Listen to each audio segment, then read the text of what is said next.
All right. For people who don't know you yet, who is GDane off stage?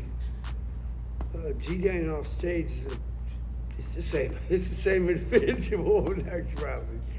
But no, GDane off stage is a very cool individual. You know, I'm kind of an old man when I'm not clowning and showing my butt.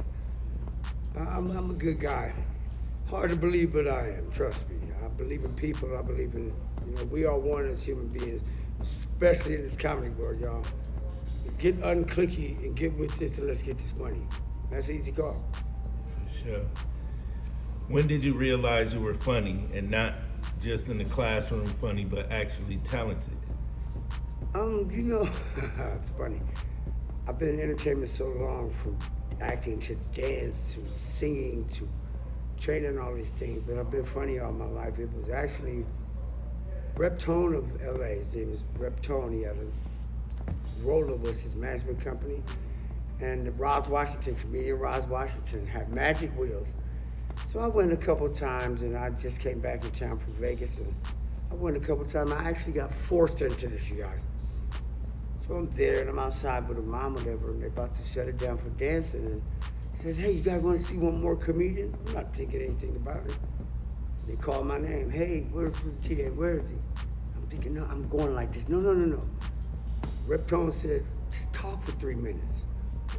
I did 17 minutes, and the rest is pretty much history. I was kind of forced into this. I never had to do an open mic. I never had to do anything like that, but I've been with some of the greats, and I'm learning as I go. Dope. What was your first time on stage like? Be honest. Like I said, it was like, wait a minute. I don't care in old English. I was actually roasting her mama outside at the Chickaboo. And when they called me, I'm like, wait. See, in this business, you guys, let me tell you something. But stay ready. You don't know where you're going to be or who you're going to run into. Where it's like, I ain't performing at this little crappy spot in Compton. I was a little nervous, but you either with it or you are. And that was me. There was no nerves. Once you put the mic in my hand, I danced with it for a quick 5 seconds, and I don't even know what came out of my mouth, but if you got it, you got it. And there's no fear in this game, trust me. So, who made you laugh growing up? Wow, well, of course the 3 R's, Richard, Red, Rudy, Ray Moore for you young bucks. Y'all probably know him as Dolomite. Some of y'all don't. You wasn't sneaking in your mama's garage and listen to the records. But I've studied comedy all my life. Even before the talkies, I love George Carlin, Sam Kinison. I go even back to Slappy White. Nipsey Hussle was a great rapper, but he's a great guy, but that comes from comedian Nipsey Russell. You guys look it up. If you're gonna do this, go full-fledged in it and study where you come from. There is no black and white comedy. There are differences between people. Funny is funny. Not funny isn't. And that's an easy call. I heard that. What moment made you say, I'm doing this comedy for real? Wow. That's a deep one. In actuality, I was doing because I told you I buzz. I've been with some of the greatest artists. I'm not mentioning no names. I'm not one of them people. But the rap thing was going on doing my last EP called Time Served, Dues Paid. And this is right when I was getting into the comedy thing. So it was like, okay, if this don't work, for y'all that's out there rapping, it has a shelf life. No one wants to see your old ass up there rhyming with these kids. So it was either that or this. That was the last project that didn't work, and I did one show, I think it was Bellflower. All white crowd, and I killed it. I said, you know what? This is what I'm going to do for the rest of my life. I'm going to do what makes me act. You guys, I don't care if you're sweeping shit behind the elephants in the traveling circus with a push broom. Be the best shit shoveler they got. So, did anybody doubt you in the beginning? Yeah, yes, but I've succeeded. I'm not bragging, but I'm one of those people that I don't give a damn if it's washing windows. I gotta be one of the best or the best at what I do. And that only drove me even harder. I mean, come on, I'm a professional tap dancer. You guys probably don't know it. I'm a Disney kid from Poly, Debbie Allen. I've worked with some of the greatest. But yeah, people were doubting Mo. They were like, oh, he doing his little comedy deal. He ain't rhyming no more. Same people that know me for rhyming had no idea. I've been dancing since 1983. How do you write your jokes? Is it structured or chaotic? Oh, that's a weird question now. I don't really write jokes. Like, it's hard for me to say, nigga, your mama's so tall, she scraped her head on the moon. That's I write more on topics, and I kind of go with that topic on the things that I know. 'Cause I can't make up things. My comedy is real. Y'all laugh at the shit, but it's serious. It hurts sometimes, but I write it like, when I'm done writing, I have to go through pages and like put them back together like a puzzle. My comedy kind of what I'm thinking, my mind goes kind of different places. I can see something and change the demographic of how I'm writing. But as far as just sitting there and writing this whole paragraphs of jokes, that's not me. Not dogging nobody who does it, but hey, just not my get out. I never do the same act at the same spot, same time, nowhere. Dope. What's the difference between being funny in real life and being funny on stage? Well, being funny on stage is your job. That's what these people got dressed and worked all week for, bought their big broad or whatever they came with, or whoever, and they want to laugh. They might have had a raggedy week. That's your job. Being funny in life is just who you are. You want to see, I don't know, I enjoy seeing people happy around me. Even when I'm doing like crap, Even you guys, most of us comedians have a crappy, we go through a lot of stuff. And we appreciate you guys because we know you guys are going through a lot of things too. But don't think everything's always laughing and joking. That's why they got that jail right outside that window for comedians just like me if you piss me off. I'm What's the hardest part of stand-up that people don't see? Well, you're going into a room full of people that pay to get in here that you don't know. You don't know what color they are, what backgrounds they have. You don't know who's drunk, who's mad, who's pissed. You don't know, because if you see who I am at Comedian GDane 74, there's no panel for me. Nobody gets a pass for me. Just as big as the opening ceremonies was for this, Cantina, the Winter Olympics. You're about to see the same big ceremony with a bunch of people in wheelchairs and canes. I remember the Special Olympics was held at like a high school field somewhere. Now it's just as big, so hardest part of getting on stage is do your job. Make them laugh. That's your job. It's not about what these other comics are talking about, what anybody's telling you. Your job. You open micers, not dogging anyone. Just saying your job is to make them laugh. I don't care if you were in an old folks home. Make them laugh. That's what they're paying you for. You did not sign a contract if it's not a contract. I don't care if it's a plate of chicken wings and a beer. They're still paying because everybody else is paying. Fat bitch is paying $25 for that plate. Get up there and do your job. And that's the hardest part for most comedians. Word. What's the worst bomb you ever had? One thing I've never bombed. Thank the Lord Jesus. Look in my eyes. They say, oh, every comedian bombs. I've never bombed. Never. That's on my word. Now, maybe I didn't have the big, humongous set like that. But bomb where you sitting there like, please, Sandman, come hook me up here.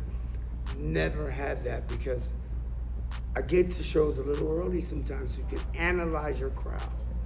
Know the room. As they say, what is there? Feel the room, know your room. Look around it. Can't go in there talking about a bunch of skinny bitches at the bulimic club, you know what I mean? It's the difference. Have you ever wanted to walk off stage? I have walked off stage a couple times. not doing comedy, but I've ended sets a little early. It's usually dealing with, you know, them people. I'm sorry. But I've never just walked off stage, especially when it's, I mean, come on now, you do what you do. Walking off stage showing you quit. Nobody out there attributes tell you what you do on that stage. I don't care if it's 3 minutes, 5 minutes, 20 minutes. It's your time, do what you do. And make them laugh at the same time. If they're not laughing, please, get somebody up there who can. But you're gonna need to go into the pay that they're giving you. You gave him 10 minutes, give him 10 minutes of your pay. And that's the easy call. This is a business, people. Open mics is not getting paid like that. The people that are getting paid. It's basically a free comedy liquor store. How do you recover when a joke doesn't land? Wow. Depending on the crowd. Like, you guys see me on YouTube. I did a show in Lakewood. I love Lakewood Rock. And it's right outside of Long Beach. Man, you see me on there, I'm like, damn, I didn't know Lakewood was that close. From the ghetto I'm in, the ghetto a couple miles, hell, up so many white people in there, my credit score was going up, it went up the minute I walked in. But there's certain jokes, like I got dropped off by 2 lesbians.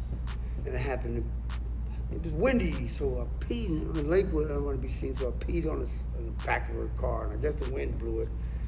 And I don't know what happened, but she left me there, so when I got on stage, I said a joke, and it really didn't land. I was like, wait a minute, because I got dropped off by 2 lesbians. Oh no, he did not say the LGB, I can't remember that shit, I can't remember my own social. But I recovered with, hey, I'm lesbian. You have to catch it, know your crowd, read that room. You know what I mean? I love my cherry, I love my BBWs. But I'm not gonna go to the fat camp and keep dogging them, right? I gotta throw some skinny bitch jokes in there, what I'm gonna do with the bitch? Take the shower with her, shit. I can't bathe with the bitch unless she one of them things you soap up the paraplegics in. Do you think comedians see the world differently than everyone else? I think we all see the world differently. I don't know who everyone else is. I don't do, well, they're saying, and everybody, who the hell is everybody? Who's everyone else? Some things that make you bad may not make me laugh. Hell, I'm 52 years old. I make my damn woman come immensely, but she doesn't think I'm that funny. As I say things that are not funny. Everybody's not funny to everyone. And you have to understand that. But don't dog what's funny and be judgmental on things. At all. I mean, come on now. Look at Fluffy.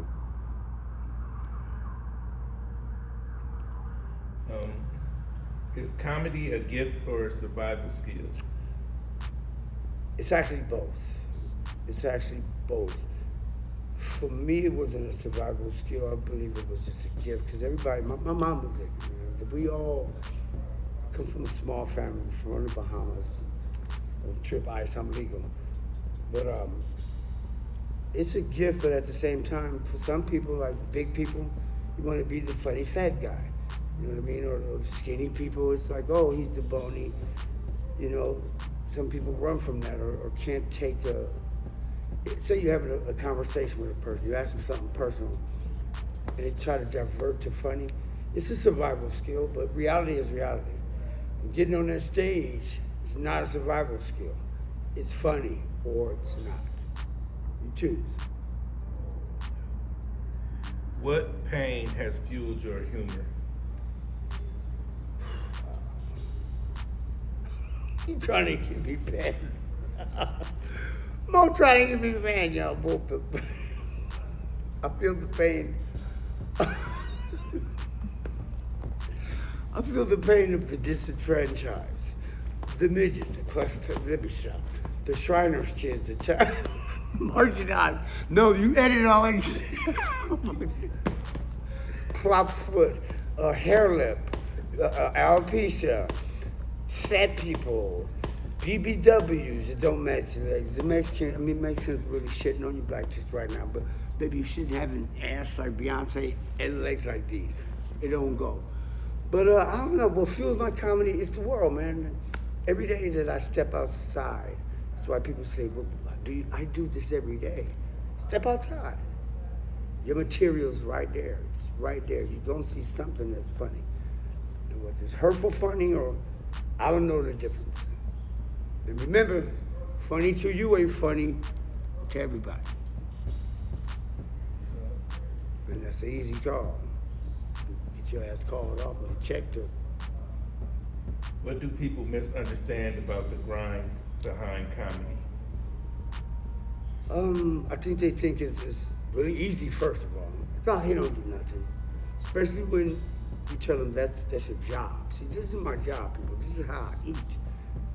I don't go and lock boxes and, do that in trucks and warehouses and flip burgers or nothing. This is how I feed my children. My children are grown. My legacy is how I feed my grandkids. I'm taking care of my elderly mother right now. This is a job. You guys differentiate that even people you see on film, you see it, they travel, and it's really, really hard. You take time out of your own life. You're expected to be funny all the time. Everywhere it's like we don't have an off switch, but I do, because I will go gangster on their ass real quick. I'm a lawyer now.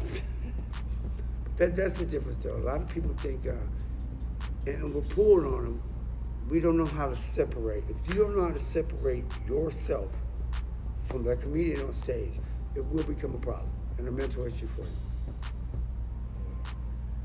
What's your goal? Viral fame, tours, TV, or movies? Funny thing, the only thing I haven't done in my life is the viral thing. I mean, outside of the flu. Viral means virus in my generation. But I've been on TV right here. The Olympics is coming back. It has not been here since my first time on television, which is the 1984 Summer Olympic Games right here in LA, with Sam the Eagle as our mascot, breakdancing in the opening ceremonies. That was my first time on television. Since then, I've been to Japan, I've danced, Michael Jackson, Debbie Allen.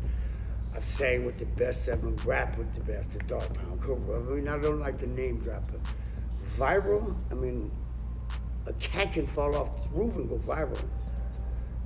Just want to leave a legacy for the next generation of comedians. There's you guys, be funny, make them laugh, okay? Stay as young as you possibly can, and don't follow the norm. Be you. Don't be, that would be cool if you. Funny is funny. Your funny is not everybody's funny. And that's what I'm in it for, to make sure comedy stays. Because without us, who laughs? The world is kind of bleak as it is. You can't look at that Dave commercial when that dude looks and says, 8906. If that pisses you off, then maybe comedy ain't the thing for you.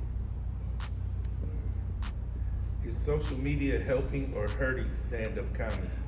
Oh, I knew that one was coming. And my way is kind of I can't say 50-50. It's kind of like a 70-30 to me, because in the harmful way. But now you got everybody thinking they can just do it. It's different. See this camera I'm looking at? I mess up, Moe can always see. He can edit that, or he can stop it, or on that stage, it's you and that crowd. They might have all just came to on a small 1-hour layover in Reno at a small little piece of crap casino that you're working at. Can you make them laugh? That's the difference, right there. That's the straight difference. Cool. Can you still joke about anything in 2026? Yeah, I can. Because I do. Wording.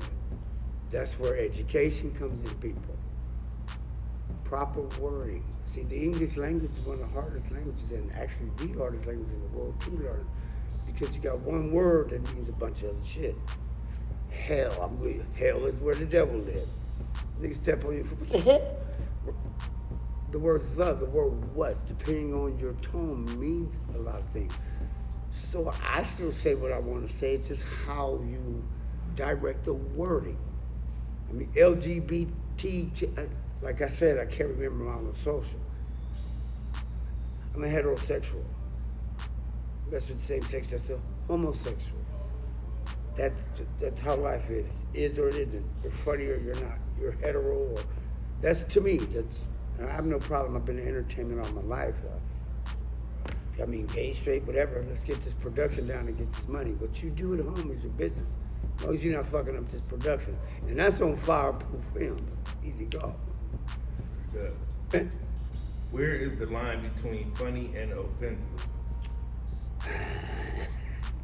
Did you pre-write this for me? Wow. That's kind of hard for me to answer because I'm very, very offensive depending on who you are, what you stand for. But the line, I guess, if you can't look in the mirror and laugh at yourself, you say, nigga, look at this shit. Nigga so broke he got to go to chemo just to get a haircut. They even got cancer. Is that hey, I got patches and shit at $30. For those who know me, I had dreadlock for 30 years. There's only been a year of this bald head, so I walk into the barber shop. I had $10 in a blunt in my hand, beard. That's what you used to pay back when I was getting my haircuts. I didn't know haircuts was $30, $40. That kills me. I have no idea. Times change. All right, here goes the rapid fire section. Let's go. Heckler or silent crowd? Heckler. Touring or hometown shows? Tory. Netflix special or sold out tour? Sold out tour. Clean comedy or reckless? Both if you can mix them, but I'm a reckless guy. If you couldn't do comedy, what would you be doing? I would probably be at the nursing home. I'm an AAR pimp. Tell your grandmama I said, I like that. Need them collard green tacos when I get to that. Easy, girl. All right, last two questions. What's next for GDane? Right now, season 3 of Earn or Burn will cancel us TV at S-Ray Productions through YouTube. While I'm a 15 to 50, got something real good coming out with Bobby Cash called The Cushes. Can't say too much about that until contracts are signed. That and you'll see me out. OGs Get Better with Time, of course. Come get some funny. And I don't do my stuff on the internet, so when you see me post something, come out, y'all, come support. I got you. It's a lot going on. Stay tuned. All right, And I'm on Fireproof. Last question. Where can people support you? At Comedian GDane 74, I'm on TikTok, Facebook. What's that new one? Thread. I'm old, y'all. I just look this good. YouTube. I'm on Instagram. I don't know. There's something new out called X. I don't know. What I need is an intern. I'd like somebody out there who's really knows how to use these things. I have an iPhone 16. I had to take fucking college class to use. But the films, I know people are doing movies on these. I'd really like somebody who can film me where I go that I can actually trust. But I'm all around LA. You can catch me in Vegas next month. I'll be at the Lunar Lounge. Fuck with your boy, y'all. Sourced in the city, Earn or Burn, boy. Comedian GDane, West Coast, LA. Easy call. All right, let's go.